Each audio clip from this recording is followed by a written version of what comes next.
Hello' everyone, নতুন এটা ভিডিঅ'লৈ আপোনালোক সকলোকে স্বাগতম জনাইছোঁ। আজি লৈ আহিছোঁ মূলাৰ আচাৰৰ ৰেচিপি। তাৰ কাৰণে প্ৰথমতে মই মূলা কেইটামান ধুনীয়াকৈ চাফা কৰি বাকলি গুচাই ল'লোঁ। তাৰপাছত পিহনাত মই পিহি লৈছোঁ।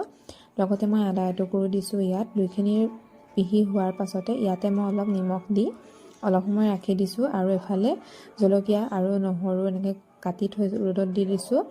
নিমখখিনি মই 10 মিনিটমান সানি থোৱাৰ পাছত দেখিছেনে পূৰা পানী ওলাই গৈছে। যিহেতু মূলাত বহুত পানী থাকে তাৰ কাৰণে মই নিমখখিনি এনেকৈ থৈ দিছোঁ, নহ'লে পানী বেছি হ'লে আচাৰখিনি বেয়া হৈ যাব।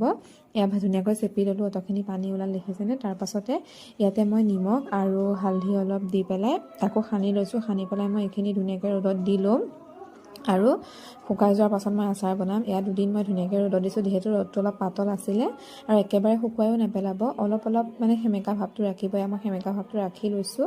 তাৰপাছতে আচাৰ বনাবৰ কাৰণে মই মছলাটো ৰেডি কৰি লৈছোঁ। তাৰ কাৰণে মই ইয়াত দিছোঁ জিৰা, লং, জালুক, তাৰপাছতে গোটা সৰিয়হ, তাৰপাছত ধনিয়া গুটি আৰু পাঁচফোৰণ অলপ দি পেলাই তেৱাখনত মই অলপ গৰম কৰি লৈছোঁ। একেবাৰে অলপ মোৰ ক'লাই হ'ল বাৰু, ইয়াতকৈ অলপ কমকৈ ৰাখিব লাগিছিলে। তাৰপাছতে ধুনীয়াকৈ পিহি ল'লোঁ আৰু এইফালে মই তেলো গৰম কৰি লৈছোঁ।